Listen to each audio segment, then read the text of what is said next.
खबर की। 1 अप्रैल 2026 से बड़े बदलाव लागू होने जा रहे हैं। 12 लाख तक की आय जहां टैक्स फ्री होगी, जबकि नया इनकम टैक्स एक्ट प्रभावी होगा। वहीं एटीएम निकासी पर चार्ज बढ़ेंगे और ट्रेन टिकट रिफंड के नियम सख्त होंगे। जानिए इस रिपोर्ट में कि 1 अप्रैल से आपकी जिंदगी में क्या क्या बदलाव देखने को मिलेगा।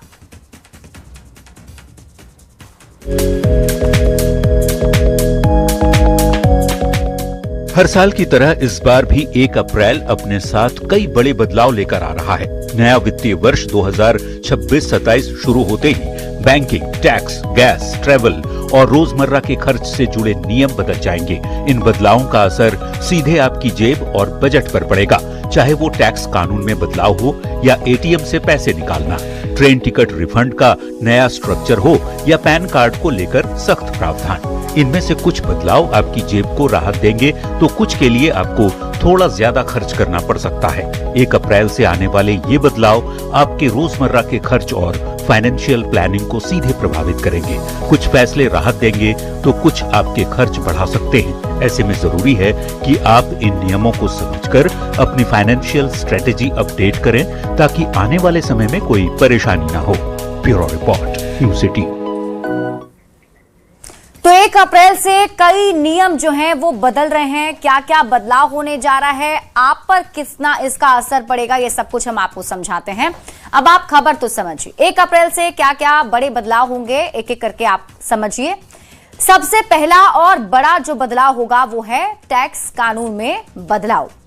1961 से चले आ रहे पुराने इनकम टैक्स एक्ट की जगह अब इनकम टैक्स एक्ट 2025 चलेगा।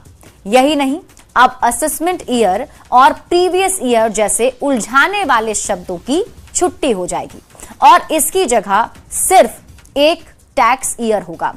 टैक्स कानून में दूसरा जो बदलाव होने जा रहा है वो है 12 लाख तक की कमाई पर नो टैक्स। मतलब अगर आपकी सैलरी जो है, एनुअल इनकम जो है वो 12 लाख रुपए है तो आपको एक भी रुपए टैक्स नहीं देना है। एक और जो बड़ा बदलाव 1 अप्रैल से होने जा रहा है वो है फॉर्म 16 की जगह नए फॉर्म। अब तक इस्तेमाल हो रहे फॉर्म 16 और फॉर्म 16A की जगह 1 अप्रैल से फॉर्म 130 और फॉर्म 131 आ जाएंगे। इससे टैक्स रिपोर्टिंग और भी क्लियर और व्यवस्थित होने की उम्मीद है।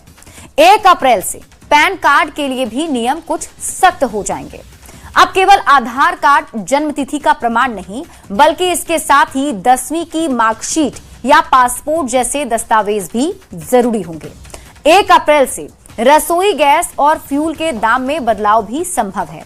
1 अप्रैल को घरेलू एलपीजी सिलेंडर की कीमतों में बदलाव संभव है। इसके साथ ही सीएनजी, पीएनजी और एटीएफ यानी एविएशन फ्यूल के दाम भी बदल सकते हैं, जिसका असर आपके रोजाना खर्च और हवाई किराए पर पड़ेगा। 1 अप्रैल से एटीएम से पैसा निकालना भी अब महंगा होने वाला है।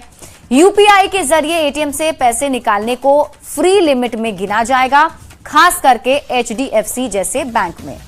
5 ट्रांजैक्शन के बाद हर बार 23 रुपए आपको देने होंगे। अगर आपने 5 बार ट्रांजैक्शन कर लिया है फ्री में तो छठा ट्रांजैक्शन जो होगा उसमें आपको 23 रुपए लगेंगे। वहीं बंधन बैंक में बैलेंस कम होने की वजह से ट्रांजैक्शन फेल होने पर 25 रुपए का जुर्माना भी लगेगा। यानी यूपीआई से पैसे निकालते समय ध्यान रखना होगा। पैसे निकालने की लिमिट को भी घटा दिया गया है। पहले एक दिन में 1 लाख रुपया तक आप निकाल सकते थे, लेकिन अब इसे घटाकर 50,000 से 75,000 कर दिया गया है, खासकर पीएनबी के कुछ खास डेबिट कार्ड्स पर। ट्रेन टिकट कैंसिलेशन का नियम भी बदल जाएगा, खासकर रिफंड को लेकर नियम में बदलाव किया गया है।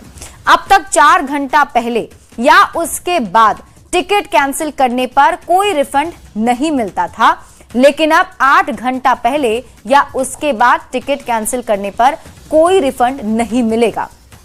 अब जरा ट्रेन टिकट रिफंड का नया स्ट्रक्चर भी आप समझ लीजिए। तो 8 से 24 घंटा पहले आपको अगर आपने टिकट जो है वो रिफंड के लिए अगर आप सोच रहे हैं तो आपको रिफंड नहीं मिलेगा।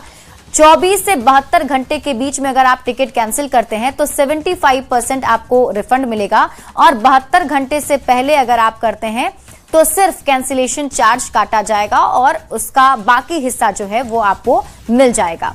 तो 1 अप्रैल से कुछ नए बड़े बदलाव हैं जिसका ध्यान आपको रखना है।